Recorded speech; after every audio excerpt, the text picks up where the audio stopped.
heard of the term multiliteracies, and before the first day of class, I probably would have said that literacy is limited to speaking, listening, reading, and writing. On the first day of class, we shared one thing that we considered ourselves to be literate or semi-literate in. I didn't quite understand what this meant, but I asked myself, what is something that I know very well and that I could confidently lead others in? I decided to say that I was literate in hiking in Maryland and Virginia trails. I also thought it was cool to learn about my classmates and what they were literate or semi-literate in: bears, chess, art. At the end of class, and after having a little better idea of what literacy means, I'd still say that I'm literate in hiking in these trails. I was just starting to understand that literacy is not just limited to the classroom.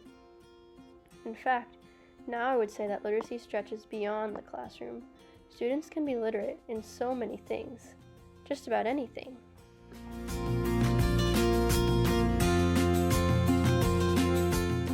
From presenting our You Teach on the Lee 2004 article about the case studies of two Chinese-Canadian children, I learned that these students, Billy and Jake, were literate in non-traditional topics such as Cantonese, Digimon, Pokemon, piano, and gaming, even though they were struggling in more traditional forms of literacy, like reading in school.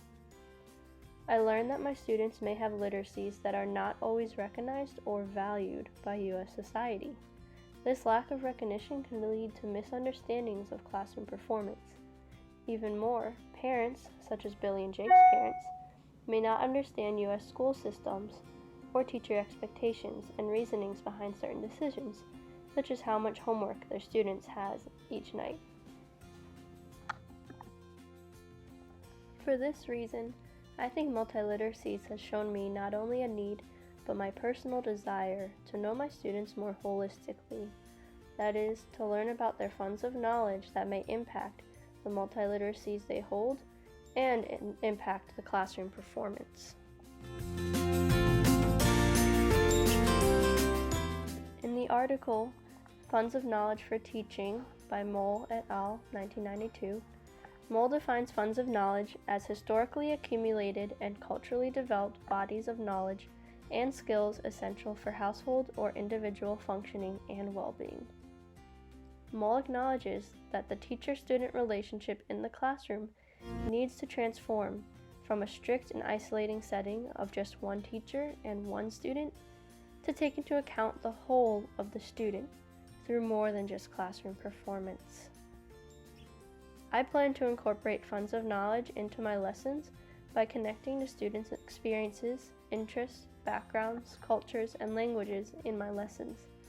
I want the content to facilitate meaningful interactions and foster a space of cultural inclusion and development.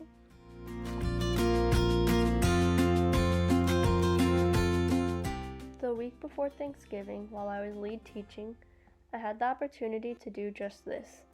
As an introduction to the natural wonders of the world, my students and I traveled around the world map to view different natural wonders from each student's home country. I loved hearing students get excited and proud of their country. One student even asked me to have a culture day to show and tell different cultural items.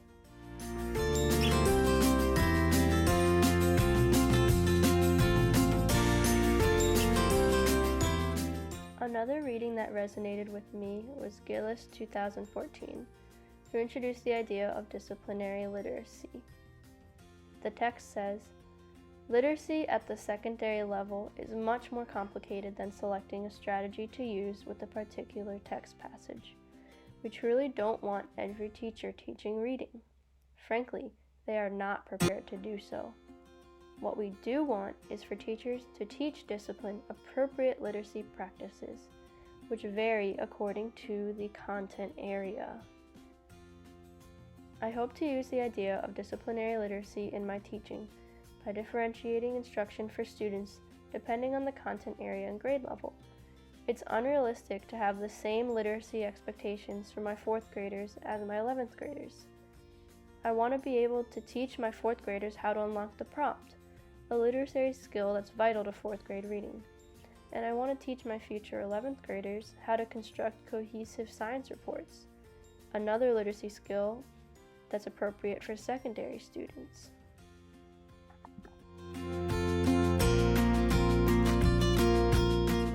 Throughout the semester, the content challenged me because of the inconsistency in the language use of literacy and multiliteracy. I think researchers both within and outside of this field are still advancing and exploring concrete definitions of these two broad words. But for now, it seems like there's still ambiguity in distinguishing literacies from multiliteracies, especially when they're used interchangeably. On October 21st, we did a class activity to address the ambiguity between these two words. Our first big question was, are these general concepts or related to content areas? Why? After our discussion, I came to the conclusion that literacy and multiliteracy are general concepts, but we need disciplinary literacy, as I mentioned before, to get deeper into specific content. Even more, we need to teach explicit skills related to each specific content areas. For example, we need to teach literacy skills related to calculus differently than literacy skills related to AP biology, because the demands shift as the content gets more and more specific.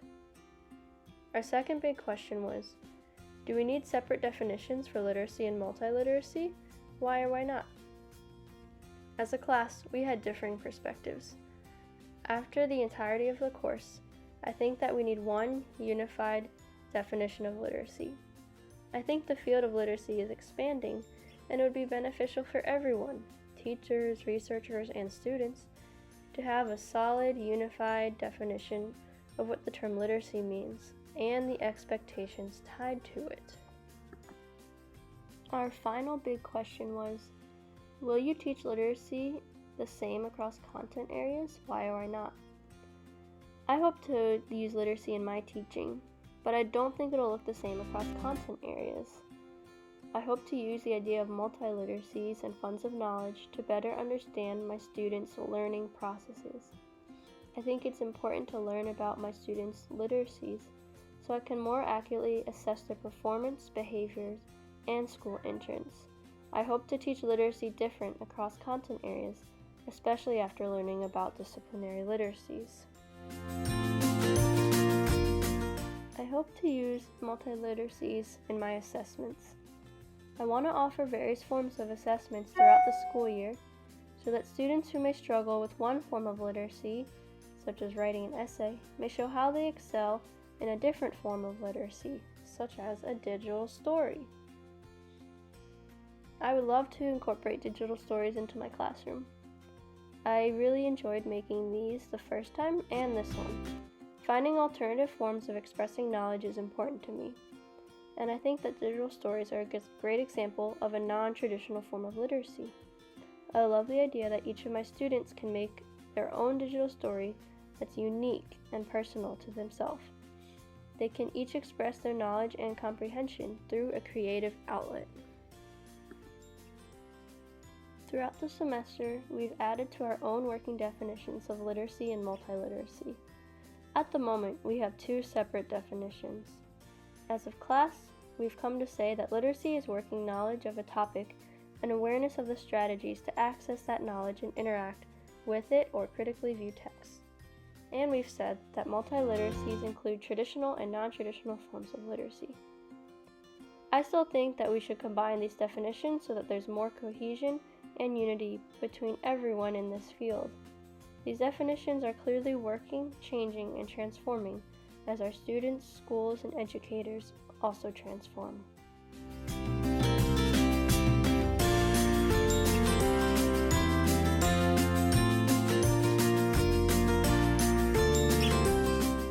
This course has taught me so much about literacies and multiliteracies that I want to carry with me into the classroom and especially the TESOL classroom.